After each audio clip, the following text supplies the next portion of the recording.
Saludos, apreciados estudiantes. Les habla la profesora Gladys Marín.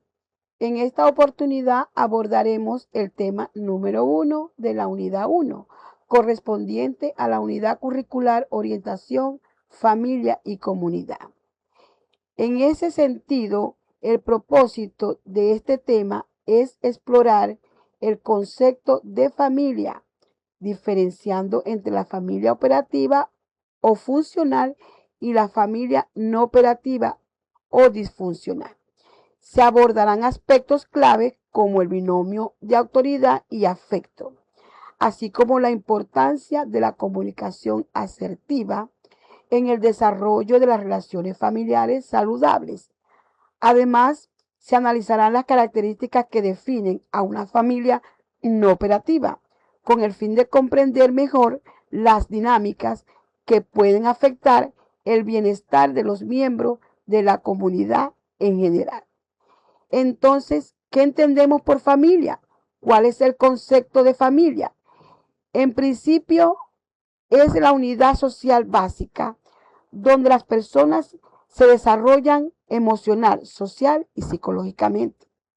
Está conformada por individuos unidos por lazos de parentescos, ya sea de consanguinidad como padres, hijos y hermanos, de afinidad como, como establecidos por el matrimonio o unión, o civiles como la adopción, tal como nos han enseñado desde las primeras etapas de aprendizaje.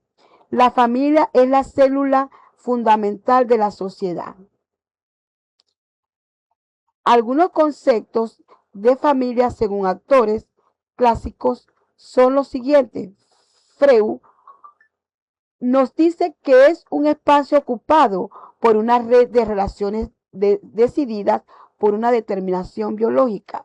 Por su parte, Gindren explica que es un grupo de individuos relacionados unos con otros por lazos de sangre, matrimonio o adopción que forman una unidad. Asimismo, Carles Pérez establece que es un grupo en el cual sus miembros se cohesionan, se quieren, se vinculan y así se ayudan recíprocamente a crecer vitalmente. También la Declaración Universal de los Derechos Humanos indica que es el elemento natural y fundamental de la sociedad y tiene derecho a la protección de la sociedad y del Estado. Toda, todas las funciones anteriores se encuentran fundamentadas en los aportes de Pirillo, por cuanto a nuestros efectos consideramos la familia como un grupo de personas que a través de la convivencia establecida por vínculos de consanguinidad o afinidad se cohesionan, ayudando así a ser el pilar fundamental de la sociedad. En general, existen dos tipos fundamentales de familia: las operativas o funcionales y las no operativas o disfuncionales. En primer lugar, la familia operativa es aquella que le prevalece un equilibrio en el binomio autoridad-afecto, por cuanto se presenta un balance entre el ejercicio de la autoridad y el efecto, demostrado entre los miembros. Por otro lado, se establecen reglas de convivencia entre los integrantes del núcleo familiar. Asimismo, se deben practicar las reuniones familiares a fin de fortalecer cualquier debilidad y llegar a acuerdos para establecer los espacios de cada uno de los miembros, para evitar conflictos propios de las familias disfuncionales. Este tipo de familia, los padres son los encargados del proceso educativo en la primera instancia, es decir, son quienes proveen los primeros aprendizajes en el niño, tales como normas de convivencia básicas, valores y principios elementales, reconocidos dentro de la sociedad. tales como respeto, tolerancia, solidaridad, amor, entre otros.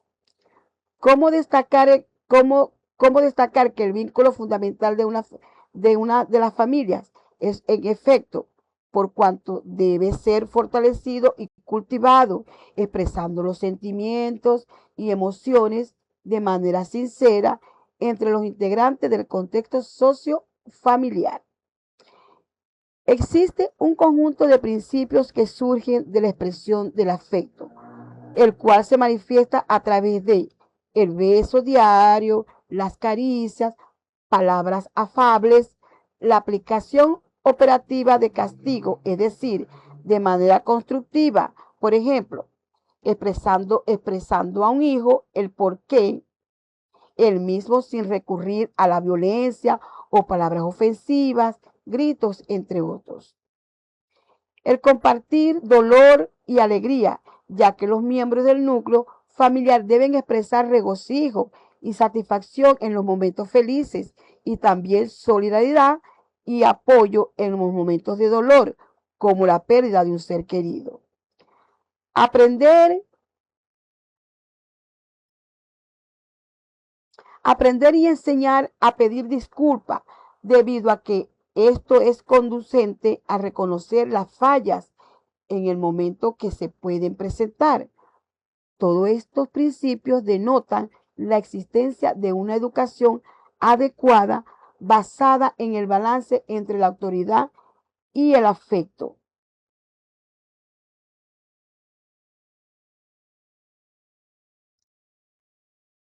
Si el afecto se expresa de manera adecuada, se obtienen respuestas agradables, tales como amor, cariño, ternura. Sin embargo, si se hace de manera desequilibrada, las respuestas serán desagradables, tales como odio, tristeza y rabia.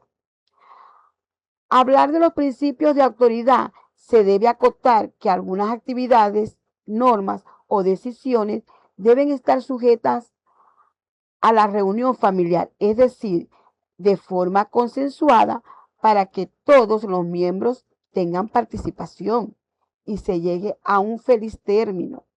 Por otra parte, se debe conocer los efectos dañinos de caer en contradicciones por ausencia de claridad en el ejercicio de la autoridad. Esto es importante, ya que estas contradicciones pueden percibirse como mensajes negativos dentro de la familia, lo cual puede originar a un desequilibrio y en el funcionamiento de la misma.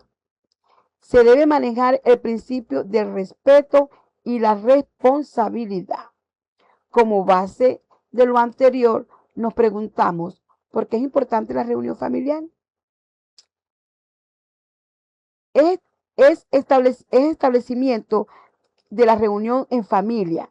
El establecimiento de la reunión en familia permite mantener equilibrio en la misma para su buen funcionamiento, lo cual fortalece la comunicación asertiva entre padres, hijos, hermanos y adherentes, siendo estos últimos las personas que conviven en el mismo hogar, como tíos, abuelos, primos, entre otros. Ahora bien, para lograr una relación equilibrada de autoridad y afecto en familia, es fundamental entender que la autoridad no se debe confundir con autoritarismo. La autoridad se gana, se basa en el respeto, no es la imposición. Esto se logra mediante la adopción de reglas, valores y juicios. Claro, que sea coherentes y firmes, pero siempre acompañados de afectos y comunicación abierta. Algunas claves, algunas claves para la autoridad efectiva y coherente son autoridad efectiva. Esto se consigue cuando la autoridad se ejerce desde el cuidado, la protección y la capacidad de generar respuesta, no integre, que integren afecto. Comunicación y comportamiento no es solo imponer límites, sino también acompañar con comprensión y apoyo emocional. También evitar roles contradictorios. Es importante que todos los adultos en la familia, perdón, asuman tanto la autoridad como la efectividad de manera conjunta. No debe haber un adulto solo que imponga reglas y otro solo que brinde afecto, ya que esto genera confusión y conflicto entre los hijos. Establecer límites claros con afecto. El estilo de crianza ideal debe ser democrático o, perdón, el estilo, voy a explicarlo nuevamente, el estilo de la crianza ideal es democrático y autoritativo, que combina altos niveles de afectos y comunicación, con exigencias y límites claros. Esto favorece el desarrollo emocional y conductual saludable de los hijos. Entonces, sobre las bases de lo dicho anteriormente, nos preguntamos, ¿qué ocurre cuando hay desequilibrio en el binomio autoridad-afecto? Si existe exceso de autoridad, se genera conductas de sumisión o rebeldía, mientras que en el exceso de afecto puede generar individuos tímidos, sobreprotegidos, evasivos, escapistas, entre otros. Por ejemplo, si un padre es excesivamente autoritario y prohíbe a sus hijos socializar con otras personas, esto puede generar que asuman posturas negativas, rebelándose contra la figura principal ante la restricción. Asimismo, se puede denotar el caso de madres que sobreprotegen a sus hijos, haciéndolos demasiado retraídos y esto no adquieren la capacidad de resolución de problemas. Algunas características de las familias funcionales son las siguientes: comunicación asertiva, la cual debe ser afectiva, por cuanto no se debe criticar el mensaje o la opinión de la persona que escuchamos. Mantenernos en una situación de calma y clarificar el mensaje si es necesario. Asimismo, se debe ser afectiva, la cual implica expresar directamente nuestros sentimientos y emociones, no aprovechar nuestra posición de padres para imponernos, cuidar el no formar hijos pasivos y no confundir la expresión de asertiva con rebeldía y agresión.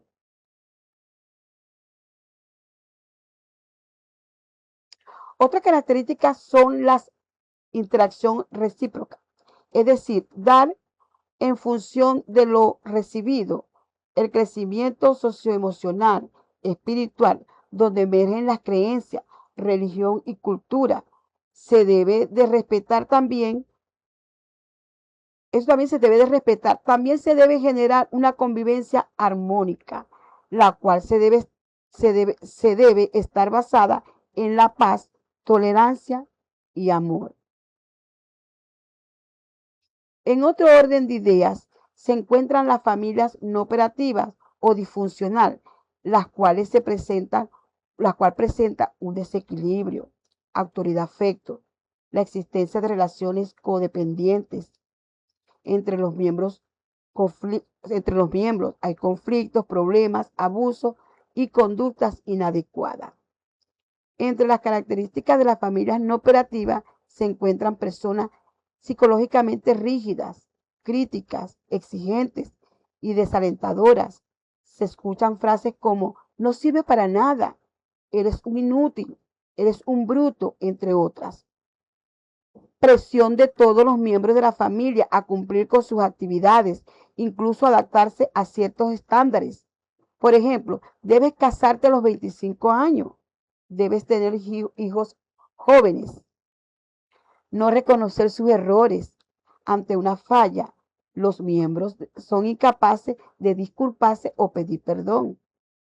También se presenta la culpabilidad, depresión, fracaso, resentimiento e inseguridad. Existe desorden y confusión de los roles individuales o se asumen roles equivocados, lo cual es conducente a una concepción errada del funcionamiento de la familia y la repetición de patrones en futuro. Cabe destacar que en las familias disfuncionales no satisfacen las necesidades mínimas de sus miembros. Bueno, hasta ahora hemos visto algunos aspectos fundamentales sobre la familia y sus tipos generales, detallando algunas de sus características, las cuales servirán como base para el abordaje de los temas subsiguientes. Es importante que cuando estemos en el campo laboral y analicemos un caso particular con algún estudiante, tengamos una perspectiva integrativa del contexto sociofamiliar, ya que todo parte desde allí. Por su atención, muchísimas gracias. Para este tema deben realizar un informe de un máximo de 5 páginas sin contar con la portada, en donde identifiquen dentro de su campo laboral algunas de las características o elementos planteados en clase, soportando con teorías que correspondan con su experiencia y los facilitados en este tema número 1 de la unidad 1. Se debe utilizar las normas LUZ para su realización. Se realizará en pareja y se debe entregar antes de la siguiente clase.